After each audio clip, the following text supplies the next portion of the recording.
ఇప్పుడే కాదు ఎప్పటినుంచో లో బడ్జెట్ మూవీస్ తీస్తూ సాగుతోంది కేరళ సినిమా. తక్కువ ఖర్చుతో సినిమా తీయడం వల్ల టాక్ బాగుంటే థియేటర్స్లో వసూళ్ల వర్షం కురుస్తోంది.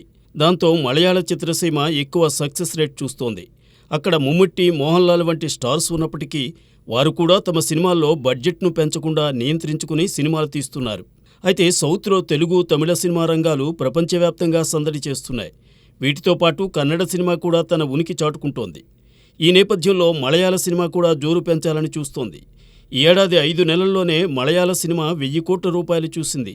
మంజుమ్మల్ బాయ్స్ సినిమా 200 కోట్లు పోగేసింది. ప్రేమలు మూవీ 150 కోట్లు చూసింది. పృథ్వీరాజ్ ద గోట్ లైఫ్ కూడా అదే తీరున రాబట్టింది.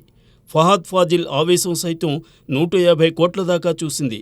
ఈ 4 చిత్రాలే 600 కోట్లు చూడగా మరికొన్ని చిన్న సినిమాలు కూడా 80 నుండి 100 కోట్ల దాకా పోగేశాయి. దాంతో 5 నెలల్లోనే మలయాళీ సినిమా 1000 కోట్లు చూసినట్టయింది.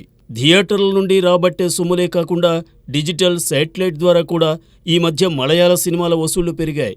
ఓటీటీ ప్లాట్ఫామ్స్లోనూ కేరళ సినిమాలకు గిరాకీ పెరుగుతూ ఉంది.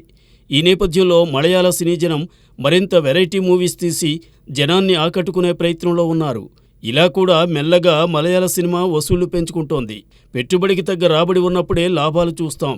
ఇదే సూత్రాన్ని అనుసరిస్తూ కథానుగుణంగానే ఖర్చు చేస్తున్నారు మలయాళీలు.